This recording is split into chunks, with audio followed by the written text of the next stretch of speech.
날, 다섯째 날, 여섯째 날 이렇게 부릅니다.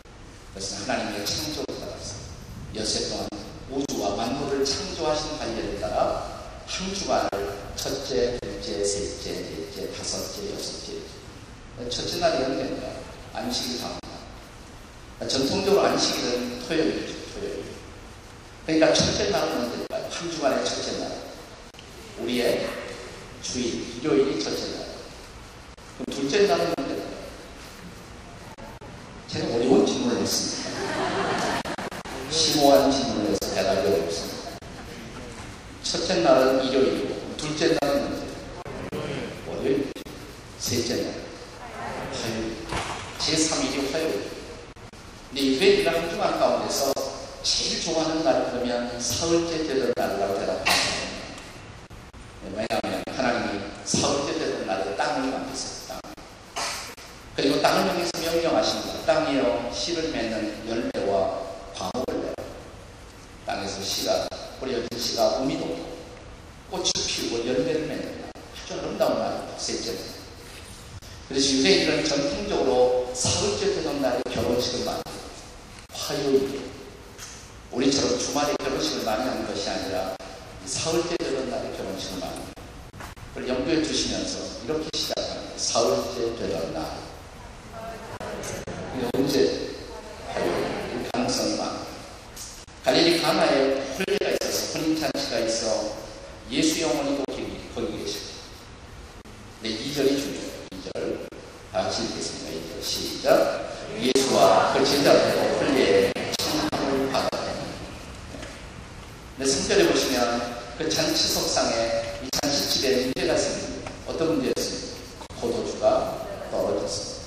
네, 문제가 생겼습니다. 그러나 문제가 생겼다는 것은 문제가 아니에요.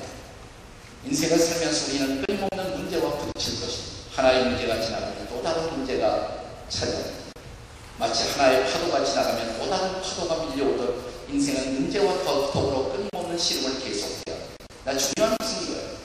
문제가 있었지만 문제를 해결할 수 있는 분이 거기에 와 계셨다. 이게 중요합니다. 누가 거기 계셨어요? 예수님. 그리고 성경은 말하기를 그분이 청함을 받아오셨다. 초대받아 거기 오셨다. 이렇게 말합니다. 어떻게 초대를 받아 오셨을까? 우선 가능한 첫 번째는 어머니 때문에 왔을 가능성.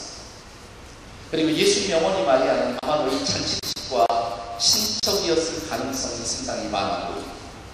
왜냐하면 남의 집 잔치집에 가서 거기 있는 하인들에게 종들에게 이래라 저래라 명령하는 것이 쉽지 않죠. 아마 친척이었을 가능성입니다. 가능성 하나. 또 다른 가능성은 뭐냐면, 자, 오늘의 본문은 요한복음 2장.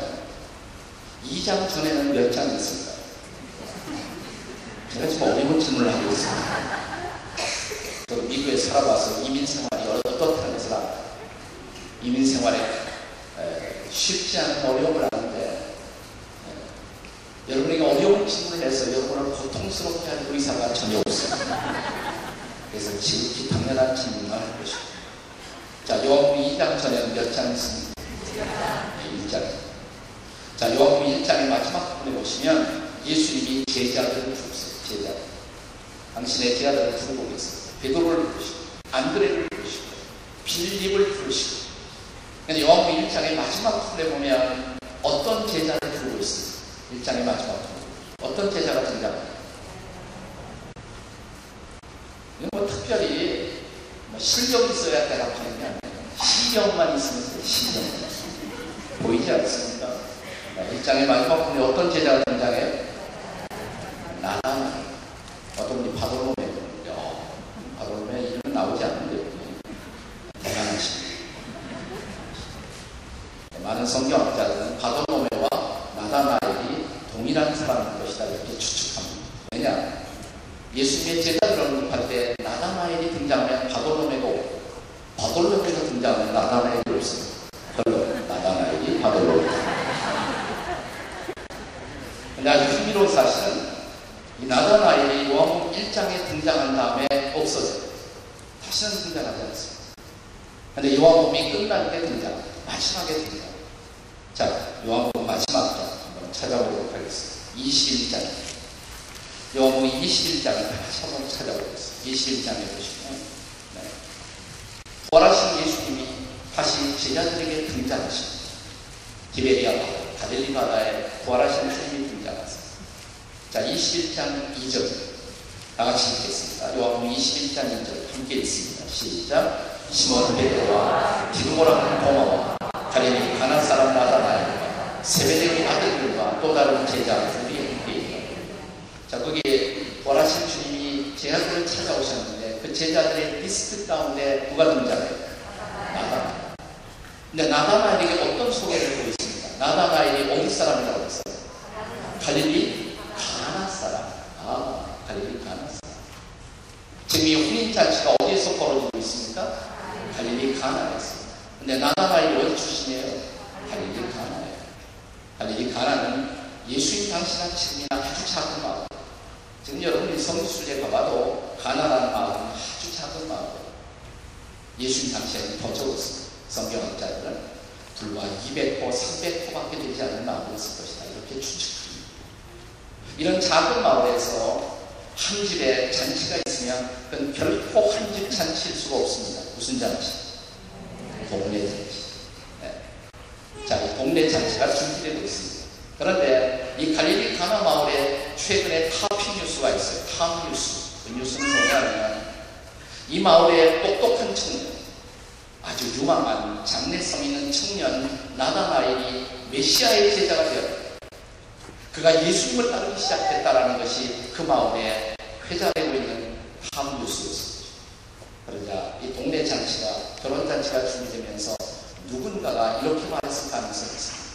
자, 이번 잔치에 동네 사람 가모일 때 나다나엘이 따르기 시작한 메시아, 그 메시아가 불리워지는 유명한 예수 선생님을 한번 초청하면 어떻겠느냐. 그래서 초청받아 왔을 가능성 있다 없다? 없으면 제가 그 얘기를 왜 하겠습니까? 예. 자, 염두에 두시고, 자, 2장 2절을 다시 한번 읽어보겠습니다. 요한복음 2장 2절 다 같이 시작. 예수와 그 제자들도 홀례에 초대함을 받았다. 이게 중요해요. 초대받아 오셨다는 거죠. 예수께서. 그리고 다음 절은 이렇게 이어집니다. 포도주가 떨어져. 문제가 생겼어요. 나 문제가 생겨도 그래도 이 축제가 계속될 수 있었던 이유, 파티가 계속될 수 있었던 이유, 문제를 넘어설 수 있었던 이유, 예수님이 거기에 계셨다. 예수님이 거기에 계셨다. 그분을 초대하셨고 예수님이 바로 거기에 와 계셨다는 사실이 매우 중요한 것입니다. 나는 여러분들이 일생에 어떤 한 삶의 부상에서 예수님이 누구인가를 깨닫고 그 예수 그리스도를 구주와 주님으로 인격적으로 마음속에 영접한 체험들이 다 계시리라고 믿습니다. 그것은 가장 위대한 사건, 내가 예수님을 만난 사건, 예수님을 영접한 사건은 가장 중요한 것입니다. 그러나 거기서 신앙생활이 끝나서는 안 돼요. 오늘 교회 안에서 일어나고 있는 가장 커다란 비극은 이것입니다. 그 예수님을 영접한 많은 사람들이 예수님을 영접해 놓고도 예수님이 안 계신 것처럼 인생을 살고 있다는 사실. 하나님을 믿는다고 말하면서도 마치 하나님이 없는 것처럼, 하나님이 안 계신 것처럼 삶을 살고 있는 소위 기독교인들이 너무나 많다는 사실. 우리는 하나님을 안 믿는 사람들을 무신론자라고 말합니다. 에이티스트 이렇게 무신론자. 근데 무신론자 가운데서 이런 무신론자가 있어요. 실천적 무신론자라는 것이 있어요. 무신론의 한 유형 가운데 실천적 무신론, practical atheist. 실천적 무신론자는 교회에 나오는 사람일 수가 있어요. 실천적 무신론자는 교회의 재직일 수가 있어요. 실천적 무신론자는 한평생 교회 안에서 살아온 사람일 수가 있어요. 근데 이 사람이 삶을 사는 현장을 보니까 마치 하나님이 안 계신 것처럼 살아요. 부부싸움 할 때는 하나님이 없는 것처럼 막 싸워요. 하나님이 없는 것처럼. 내 인생의 가장 중요한 결정을 하면서 기도도 한 번 안 하고 결정합니다. 내 일터를, 비즈니스를, 직장을 결정하면서 내 주거지를 옮기면서 기도도 한 번 안 하고 결정합니다.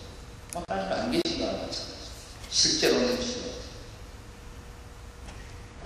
저는 이것이 한국 기독교의 가장 커다란 문제라고 했어요. 오늘 한국 기독교 많은 문제 앞에 부딪히고 있지만 요즘 한국 교회의 현실은 너무 가슴이 아파요.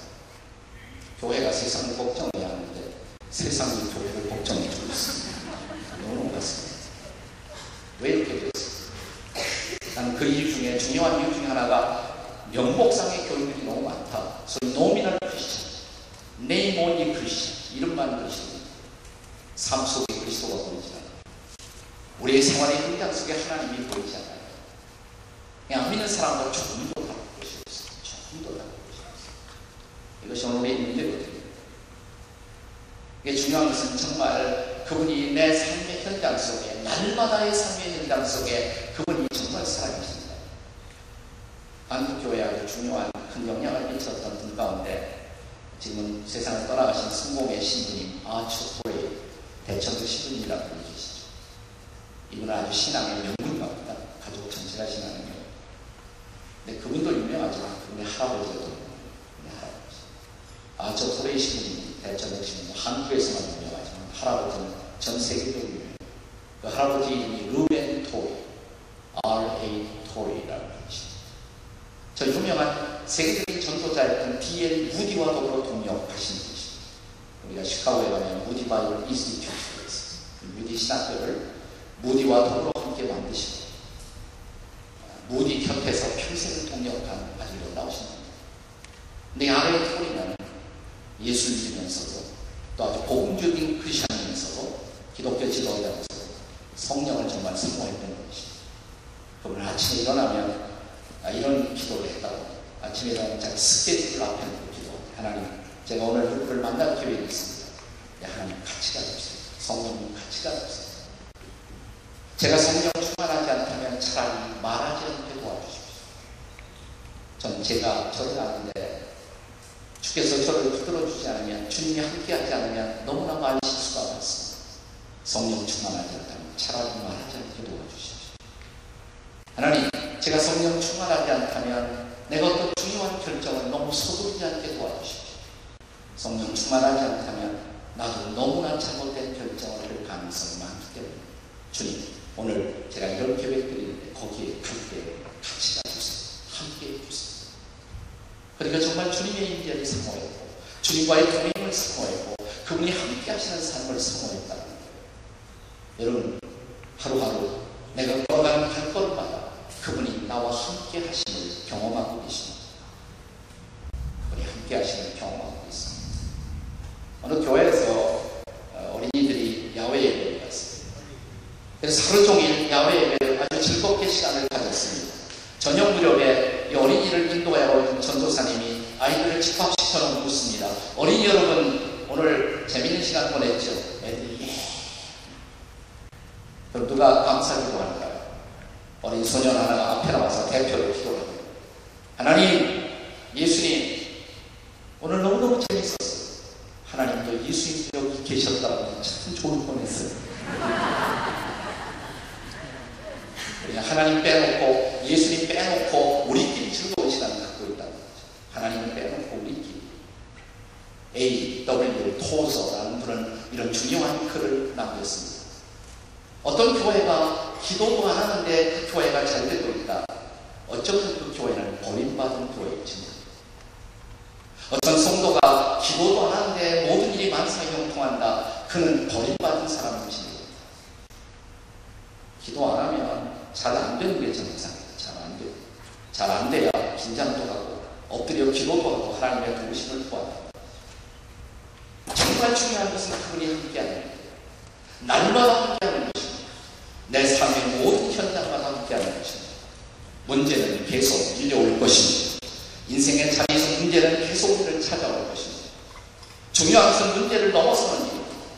이 문제를 넘어서기 위해서 그분은 우리 주 예수 그리스도, 여러분 인생의 주인으로 고백하는 그분, 우리의 구주로 고백하는 바로 그분은 날마다의 삶의 현장에 초대하시기를 주의 이름으로 축원합니다. 다시 한번 옆에 있는 날마다 예수님 초대하세요. 축제 인생을 살아가는 비밀, 두 번째 비밀, 첫째는 날마다